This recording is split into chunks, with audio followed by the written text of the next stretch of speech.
मागच्या 4-5 दिवसामध्ये भारतातली सर्वात मोठी आणि सगळ्यात जास्त लक्ष दिली जाणारी महत्त्वाची बातमी ही आहे, ती म्हणजे कॉकरोच जनता पार्टीचा उदय. कॉकरोच जनता पार्टी 16 तारखेला स्थापन झाली. आज 22 तारखेला आपण तिच्याबद्दल बोलताना म्हणतोय, की या पेजचे Instagramवरती जवळ-जवळ 20 मिलियन फॉलोअर्स आहेत.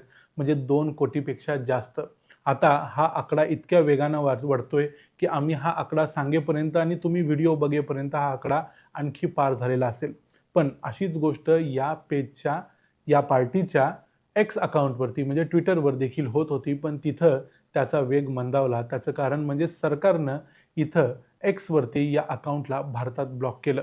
आता असं समजतंय, की सरकारनं हे ब्लॉक करायचं कारण काय? आणि इथून पुढच्या काळात अशीही एक बातमी इंडियन एक्सप्रेसनं दिलेली आहे, की कदाचित या पेजचं हे Instagram अकाउंट आहे, ते देखील भारतात ब्लॉक केलं जाऊ शकतं. त्याची तयारी सरकारनं चालवली आहे. मग सरकारनं जे अगोदर ब्लॉक केलेलं अकाउंट आहे ते ब्लॉक का केलं? पुढं काय होणार आहे? आणि या पेजची आणि एकूणच ही जी पार्टी ऑनलाईन बनलेली आहे, एक आंदोलन निर्माण करण्याचा प्रयत्न केला जातोय. या आंदोलनाच्या मागचे चेहरे कोण आहेत? नेमके हे काय साध्य करण्याचा प्रयत्न करतायत? आणि आतापर्यंत काय-काय घडतंय हे सगळं बघूया आजच्या या व्हिडिओमध्ये. मी आहे रणजित यादव आणि तुम्ही पाहताय द मराठी बाणा. तर असं समजतंय, की भारताच्या इंटेलिजन्स ब्युरोनं एक रिपोर्ट भारत सरकारला सादर केला. या रिपोर्टमध्ये त्यांनी या पक्षाला, जो पक्ष ऑनलाईन आलेला आहे फक्त आता, या पक्षाला राष्ट्रीय सुरक्षेला धोका आहे असं म्हटलं होतं. या पक्ष ज्या प्रकारचा भडक कंटेंट ऑनलाईन वेगवेगळ्या माध्यमातून पसरवतोय, प्रसारित करतोय, तो सगळा राष्ट्रीय सुरक्षेला धोका आहे असं त्यांनी म्हटल्यानंतर सरकारने या गोष्टीचा वापर केला आणि सरकारच्या ministry of electronics and IT म्हणजे इन्फॉर्मेशन टेक्नॉलॉजी यांनी माहिती तंत्रज्ञान कायदा 2000 च्या माध्यमातून 69A या कलमाचा वापर केला आणि हे आय-टी ॲक्टनुसार त्यांनी एक्सला किंवा ट्विटरला सांगितलं, की हा कंटेंट भारतात येता कामा नये. त्यासाठी इथं भारतात याला बॅन करा आणि त्याप्रमाणे ही एक्स हँडल इथं भारतात बॅन केलं गेलं. आता यामध्ये असंही बोललं जातंय आणि अशा प्रकारचे काही रिपोर्ट्स येतात. काही लोक इंडिव्हिज्युअली सांगतायत, की यामध्ये मोठ्या प्रमाणावर पाकिस्तानी आणि बांगलादेशी लोक देखील घुसलेले आहेत.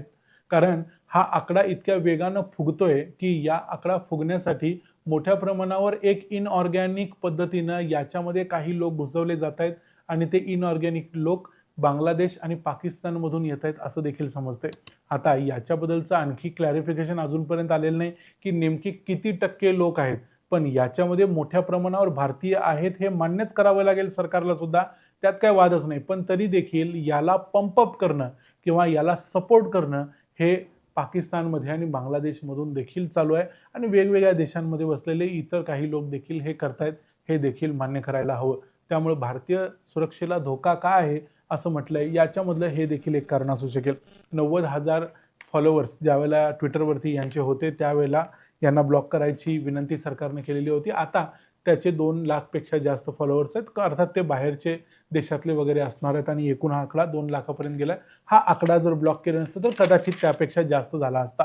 आता याच्यामध्ये दुसरी एक अपडेट अशी दिलेली आहे, म्हणजे इंडियन एक्सप्रेसनं ही जी न्यूज दिलेली आहे, या न्यूजमध्येच त्यांनी सांगितलंय, की यांचं जे Instagram हँडल आहे कॉकरोच जनता पार्टीचं, ज्यामध्ये आता 20 मिलियनपेक्षा जास्त फॉलोअर्स आहेत, हे देखील येणाऱ्या काळात ब्लॉक केलं जाऊ शकतं. त्याची देखील तयारी चालू आहे आणि प्रोसेस अंडर वे आहे असं त्यांनी सांगितलं. म्हणजे ज्या पेजवरती 20 मिलियनपेक्षा जास्त फॉलोअर्स आहेत, हे पेज गेलं तर मग पुढं काय? कारण हे जे आंदोलन फक्त ऑनलाईनच होत असेल, याचा जमिनीवरती कुणी कार्यकर्ता नसेल, कुणी काही करत नसेल, एखादं ऑफिस नसेल, तर लोकांच्यासाठी ते काय काम करतायत असा प्रश्न उपस्थित होणारच आहे. कारण यामध्ये जर बघितले 20 मिलियनपेक्षा जास्त फॉलोअर्स आहेत, ही खूप मोठी अचीव्हमेंट जरी असली, तरी प्रत्यक्षात ह्या पेजकडून ज्या लोकांना फॉलो केलं जातंय, म्हणजे जे 3 लोक या पेजचा आणि या पार्टीचा चेहरा आहेत असं सध्या मानलं जातंय. हे 3 लोक नेमके कुठे आहेत आणि काय करतायत हा प्रश्न आहे. त्यातले पहिले अभिजित दिपके आपल्या सगळ्यांना माहिती आहे, ते 30 वर्षाचे आहेत आणि सध्या ते पी-आरचा अभ्यास करण्यासाठी बोस्टनमध्ये आहेत, म्हणजे अमेरिकेत आहेत. यामध्ये दुसरा आहे मेघनाद. मेघनाद हा नागपूरचा आहे. तो देखील दिल्लीमध्ये असतो. तो वेगवेगळ्या पद्धतीनं कंटेंट क्रिएशनचं काम करतो. आणि तिसरा आहे अर्पित शर्मा. आता अर्पित शर्माबद्दल कुणाला माहिती नाही, पण अर्पित शर्मा हा देखील सध्या यूकेमध्ये राहतो. त्याचे वडील आपच्या तिकिटावरती निवडणूक लढलेले होते. आपल्याला माहिती आहे अभिजित दिपके देखील आम आदमी पक्षाचा कार्यकर्ता होता.